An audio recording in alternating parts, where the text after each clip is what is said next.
It might be awesome, and it might not. There you go. This is the BliKVM. It's a $100 KVM over IP solution powered by a Raspberry Pi Compute Module 4 and the open source PiKVM software.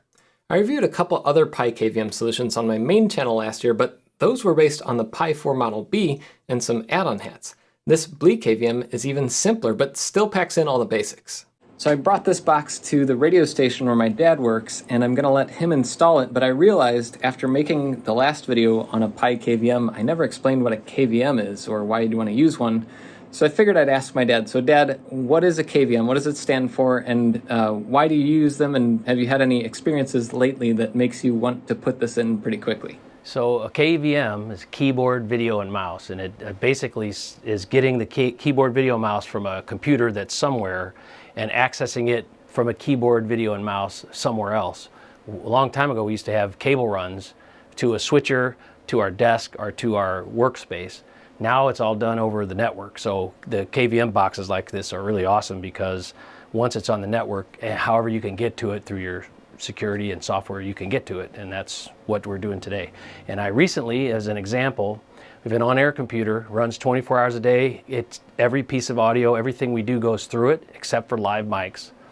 The computer locked up on Sunday morning, 10:30, and we had a guy who realized it was probably locked up, who had to drive in, come in, see that it was locked up, and then hit the reset button to get it powered back up and then get it lined up and on the air.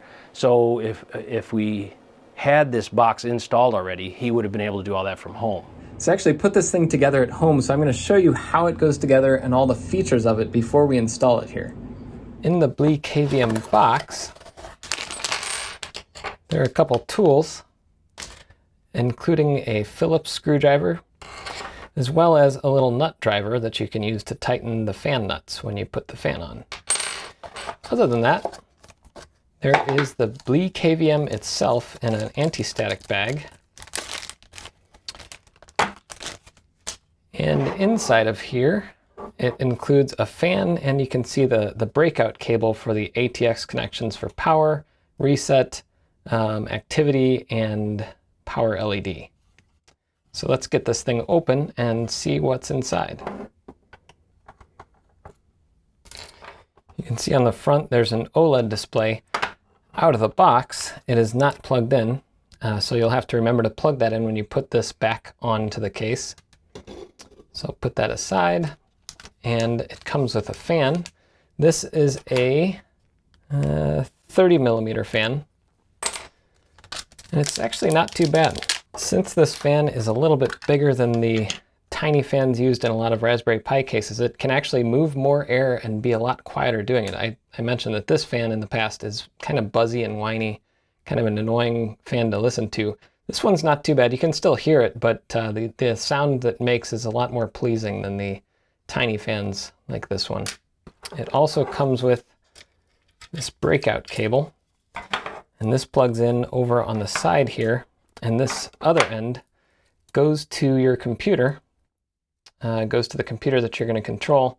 It has a power switch, reset switch, power LED plus and minus, and hard drive LED plus and minus, or activity LED. All right, so we'll set that aside for now. And we'll get to the board itself, which has 4 more Phillips screws that are holding it in place. All right, so here's the board itself. And one thing I like about this case, it has nice labels on everything. So you know what you're doing and you know where it goes. The only thing not really labeled is this antenna port, which if you're going to buy one of these and want to use it wirelessly, you need to buy your own external antenna. And this antenna connector goes into this little slot so you can put the antenna outside the case. In my case, I'm not going to do that. But here's the board itself, the BliKVM V2.2. It has pretty much everything you need for a KVM. The one thing that would be cool that they could include is an HDMI output, so you could actually use this independently and log into it and see the console and stuff without having to use Ethernet or Wi-Fi or serial port connection. But the board has USB 3.0, so there's 2 USB 3 ports that you can plug a flash drive or hard drive or something if you want to keep images on it that you'll use to flash to your PC or anything else that you want to mount to your PC. There's an Ethernet port. This is not power over Ethernet, but someday they might make a version that has power over Ethernet built in, which would be really cool. But because of that, there's a power input. It's USB-C, and you should use at least a 3 amp power plug like the one that Raspberry Pi Foundation makes, so that you don't have power issues with this board. There's a USB OTG port, and this does connection from PiKVM into your PC so you can control your PC, a keyboard and mouse, and mount flash drives and things. The HDMI input goes in through this chip into the CSI connection on the Raspberry Pi itself. So there's a little switch here, 4 lanes and 2 lanes. You can actually get more bandwidth if you want to try to do 1080p. I don't know how that works. I've only done 720p on here. This is the connector that goes out to the ATX connections on the PC. There's a little fan header, ground and 5 volts, so this only supplies 5 volts for 5 volt fans, like the one it includes. There's a micro SD card slot. Now, something to note is you will need to supply your own Raspberry Pi Compute Module 4, one of these guys. There are 2 types. There's ones with eMMC, and there's ones that don't have eMMC. If you buy the kind with eMMC, you can only boot it off of this eMMC, and the micro SD card slot does nothing. So you can take your pick. For some people, having eMMC built in is nice because it's like one less part that you have to get. You don't have to buy a separate micro SD card. But for other people, they like the flexibility of being able to boot other things by just switching micro SD cards. But that is something important to note, that if you use an eMMC Compute Module 4, you can only use this eMMC. You cannot use the micro SD card slot, so you can't switch operating systems as easily. You have to flash it. And I'm going to do that on this one. To flash it, you switch this little jumper here, plug power in, and plug this into your computer, Mac or PC or Linux or whatever, and you use Raspberry Pi's rpiboot utility to flash eMMC. And I have a guide for that on my website, but it's not too complicated. It's a little slower, but it is nice because I don't have to use a micro SD card. So you'll need to supply a Compute Module 4. You'll need to supply your own USB-C to USB Type-A port. This plugs into the OTG port and will let you control a PC. So you just plug this into one of the PC's USB ports. And you'll need to, if you use Wi-Fi, supply your own external antenna, and that would connect to this port on the Compute Module 4, like so.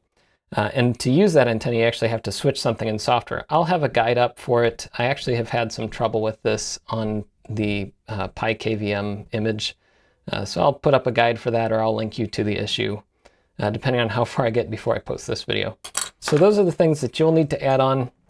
I'm going to put the Compute Module 4 in here, like so. And then another thing that you might want to do is put a RTC battery. This is a 1220 lithium battery, little 3-volt battery, I think. I actually ordered some, but they haven't come in yet. Shipping delays, and we just had a big snowstorm here. But you can put that in so that your Pi can remember its clock between reboots. That's useful, and I will probably put one on here soon, but I just don't have one on hand yet. It's a pretty simple board, but it has all the features that you'd need for PiKVM. So let's put this all back together. First, I'll install the fan.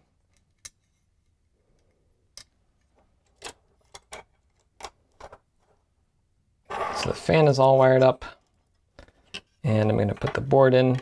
Remember, I have the Pi on the bottom.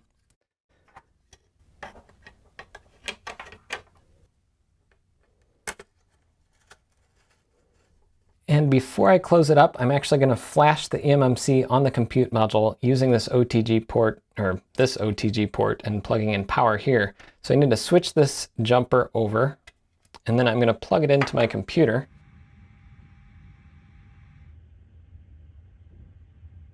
Now that it's flashed, I'm going to switch this jumper back into the normal mode, and we'll get the rest of this thing put together. So I have the red goes to 5 volt and black goes to ground on the board here. All right, fan is connected, out of the way.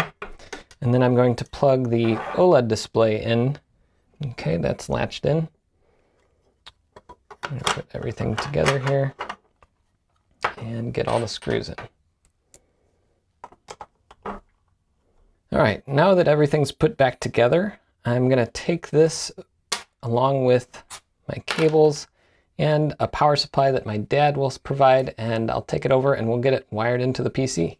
first we have to get the computer out because we're going to install the cable to get control of that baby while it's remote. So, get these cables out. And they really don't accumulate much dust here. We're happy about that. And never, never drop a computer when you've got it out. As I recall. Ooh, don't do that.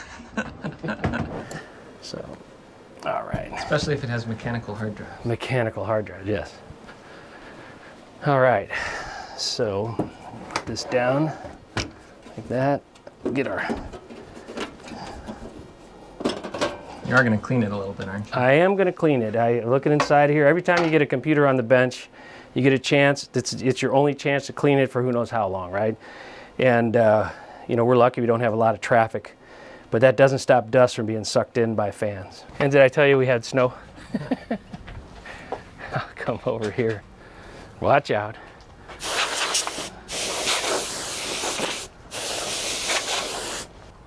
I wish I had one of those. There's fans that cost $300 or so. If somebody wants to throw one in the mail, I would love to have one of those. And on the outside, we can always clean that. Okay, so now we got to locate the where this guy gets plugged in and how we're going to route it out to that box. Okay, last connector is in.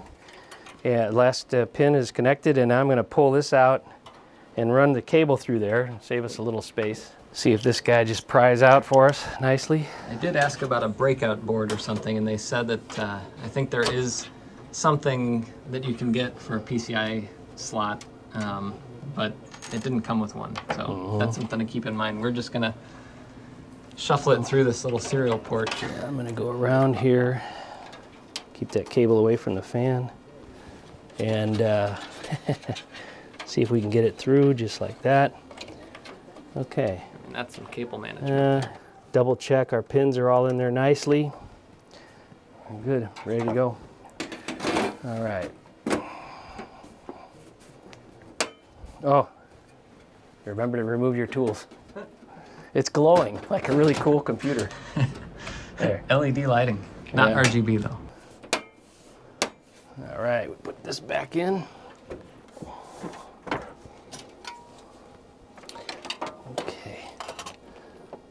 Cable lift. So this box needs USB. The box we installed there, HDMI. So I got an HDMI cable. I got the Ethernet cable run under here. So I'm going to just plug the pieces in on this box, and power in goes in the front. That's good. So I'm set it on top and see if it'll set nice. Or I'm going to have to use a little sticky, double-sided something or other, and we'll see how it works. So I got my HDMI.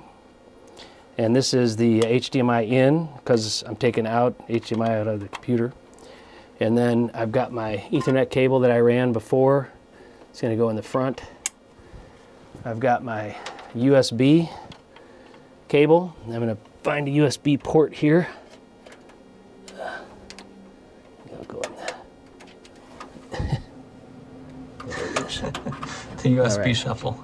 Yes, millions of times. So I like that. USB-C. This goes to the USB channel. I don't know what OTG.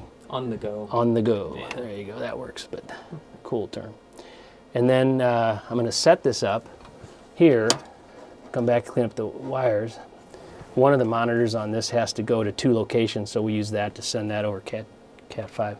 And then here's the cable coming out the back for the control. Oops. Hey. Might Okay, need that, so we double-sided tape. We'll have to use that double-sided. Little Velcro there. So this will go just like that. All right. There it is. And then we'll have to look at the top screen, is that correct, to get the IP address? That's no problem. You could scan the network too for it, but. All right. There you go. All right. You'll need power for it. Yes. Well. Oh yeah, power. Raspberry Pi, Micro Center supplied. Not the supply, I bought it, but I'm just saying. Raspberry Pi, standard power supply. Important to use a 3 amp power supply. Yeah. Yeah, so it's now booting. You've got a card in there, right? You ready? This one has a CM4 with the built-in eMMC. There we go. It says hello. Okay. Hello. Let's see. Yeah. It's 0. 77? Yep. 77. So 192.168.1.77. The connection is not private. Yeah. That's It doesn't come with a valid certificate by default. All right. There we go. And I think the default password is admin. Try that. There it is. And it is. Let's see if it works. KVM. All right. So we've got a computer. It's saying 640/480, but that means nothing to me anymore. But there are, I do see the lights over ATX and power. here. And the hard drive light is lighting up. So those are definitely working. It looks like we might be having an issue with the signal. So let's go. Let's just go over here, see what the computer's main screen is like. Urgh. All right. So here, if we go to display settings, and let's just see if it sees two displays. Detect. Did not detect another display. Let's. If I shut down, can we restart it over here? Yeah, let's see. Because as we should, we're talking to the box, right? That PC down and it's off. There it goes. Okay, So now it's off. Let's see if So we can now we're turn going it to try to restart it, and I go here, click power, long or short. Short. It should be a short one is all I need. It gives you a warning. So on. Okay. hit it. Yep, and I see the power LED. Let's see if this thing boots out. I heard it. That's that beep signal. There it comes. I'm going to unplug and plug the HDMI cable because we had it working before. And I'm in the right port, HDMI in.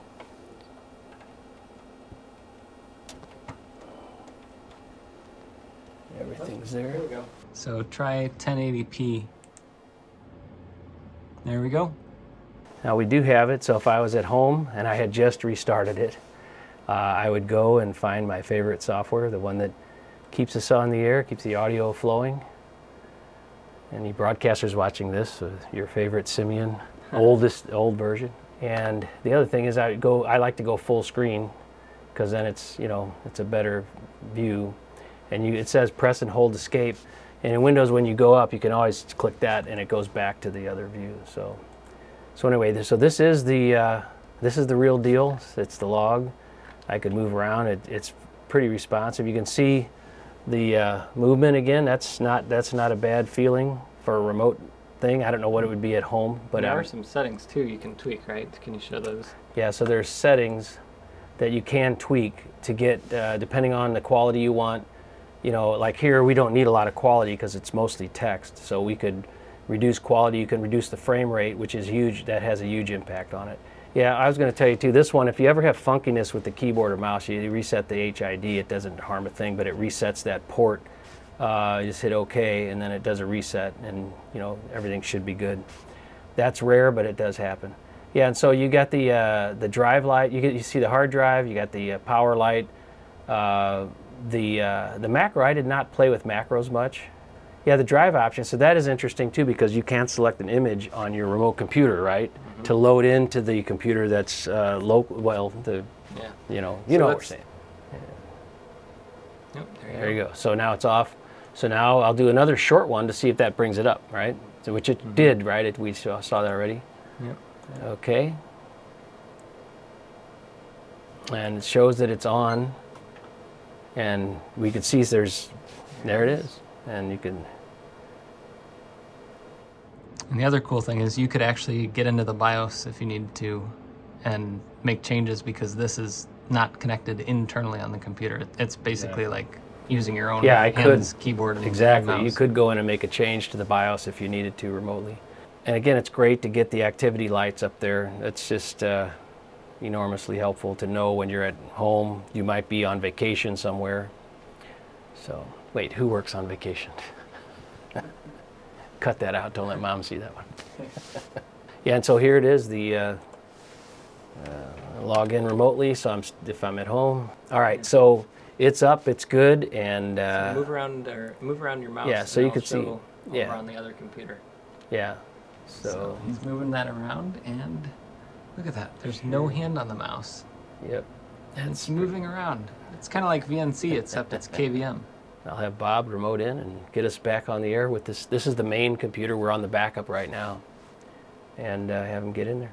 The one we installed at the station is working great, but we did hit a few rough edges. PiKVM's defaults limit you to 1080p at 50 Hz, but apparently with the compute module hardware, it might be possible to do more resolution since it has double the CSI lanes. Also, we didn't do it in the video, but make sure you set your own password for the root account and also for the admin account in PiKVM. There's also an ATX breakout board accessory for 30 bucks that makes it easier to plug the thing into a PC, but it doesn't look like it splits the signal. One last thing I wanted to mention is I'm not sure whether BliKVM is contributing back to the PiKVM community, but I hope they are because this device is a really good showcase for how simple and inexpensive an open source KVM over IP solution can be. Thanks for watching our first video. It looks like the BliKVM is working okay for you, and hopefully we'll be doing some more projects like that and other things relating to radio, Raspberry Pis, electronics, things like that in the coming months on this channel. I probably won't post things here as often as my main channel, but go check that out too and subscribe if you're not. But yeah, I might show some up here too, and it might be awesome, and it might not. There you go. Subscribe for that.